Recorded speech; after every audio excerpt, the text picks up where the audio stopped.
como que vocês fazem, vocês dois, quando, por exemplo, vocês pegam um relato que um acredita, outro não acredita? Como que vocês colocam a relevância nele? Se vai pra frente, não vai? E pelo que eu entendi, vocês têm muitas coisas que, não só na questão lá de Varginha, mas em vários casos, né, pode acontecer, desde relatos, até imagens que vocês recebem, até pesquisas que vocês estão junto no local. Então como é que vocês conseguem aí dividir e entrar num consenso? Então, fala aí, João. Não pode falar mais. Não, pode falar. Vai, homem. Então, tem um depoimento que a gente conseguiu. O Marco participou da entrevista. É um militar. Ele foi militar. Ele serviu onde ele disse que serviu. Ele foi da inteligência. A gente verificou tudo. E a gente concluiu que é uma história inventada. Ele inventou por conta própria. Ele estava a serviço de alguém querendo atrapalhar a investigação, mas o fato é que é um militar.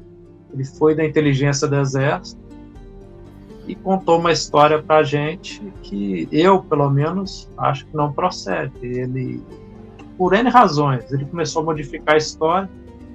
Por exemplo, ele falou que ele era S2 e fazia a segurança de uma barraca, onde estaria uma caixa metálica com a criatura dentro da ESA. Só que militar S2 não faz guarda, entendeu? S2 seria o que, João? Tipo soldado segunda categoria?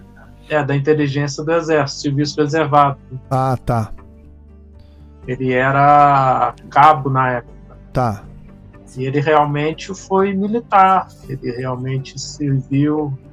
Ele, por exemplo, ele falou do Alberto Mendes Cardoso.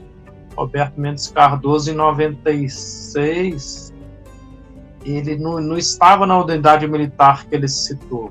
Alberto Mendes Cardoso já era general. Ele era chefe do Gabinete de Segurança Institucional, se não me falha a memória, do Fernando Henrique Cardoso.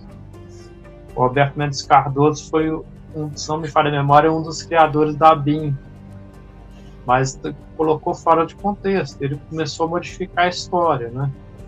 E assim, é um depoimento que a gente desconsidera. Quer dizer, a dúvida é o seguinte: o sujeito estava amando de alguém, estava querendo atrapalhar a investigação, ele estava querendo testar a gente, mas a gente descobriu que o depoimento não procedia. Né?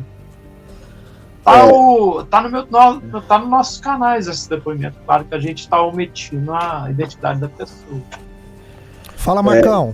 Então, inclusive, se você escutar o depoimento, é um depoimento fantástico. Se a gente quisesse clickbaits aí, né, divulgar, como não sei o que, até colocar no documentário, dava para colocar, a pessoa toparia aparecer, mas a gente faz essa filtragem. Outra coisa que a gente percebe muito, como a gente é meio que ficcionado, assim, a gente, no caso Varginha, já há muitos anos, né, por exemplo, tem pessoas lá de Varginha que alegam certas coisas, que daí ela, no próprio depoimento delas, você vê que não tem como proceder aquilo, porque como que eu vou dizer, eu, o João, o Jordano, quando a gente escuta, a gente já, antes de a gente conversar, quando vê, a pessoa conta e sai alguma coisa fora do contexto, a gente já fica com o pé atrás. Por exemplo, teve um que a gente começou a escutar, isso é um exemplo, tá? É um exemplo de vários que aparecem, que o João vai lembrar. A gente entrevistou o Ítalo Venturelli, porra, aquele depoimento bombástico, o João achou que ele não ia falar nada, o João tava quase dormindo na sala lá, a hora que ele falou que não, eu lembro que dos militares que eu cheguei pra trabalhar, eles estavam ali, eu fui, nossa, o João deu um pulo da cadeira, de repente acordou assim, e aí beleza, né, aí ficamos lá, fizemos uma puta legal, né, puta que legal e tal, daí ele foi mostrar pra gente o hospital regional, onde que era o cara, muito bacana, aí apareceu uma senhora que trabalhava lá no regional, e que ela começou um depoimento dizendo que tinha visto realmente na época, e você tá ali dentro do hospital, você vê a mulher toda com a roupa do negócio, vê que ela já tem uma certa idade e fala assim, não, putz, ela tava aqui.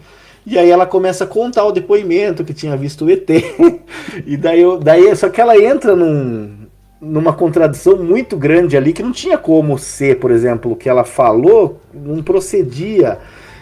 Muito, assim, é meio até bizarro que, não, eu vi lá, na verdade eu vi lá quando o bombeiro pegou. Então, por exemplo, as pessoas mencionam coisas... Começa a inventar, né? Começa a inventar coisa com o que ela viu na TV, com o que ela viu na internet, e ainda conta errado, às vezes. Então você, muitas das vezes que aparece gente, assim, que às vezes a pessoa que quer aparecer, ou quer, assim, introduzir na história, então a gente tem um filtro, tenta apurado. É óbvio que a gente não é perfeito, né? É óbvio que a gente pode ter errado em algum ou outro, que a gente não saiba. Por exemplo, tem testemunha que entrou lá no hospital, no documentário, que...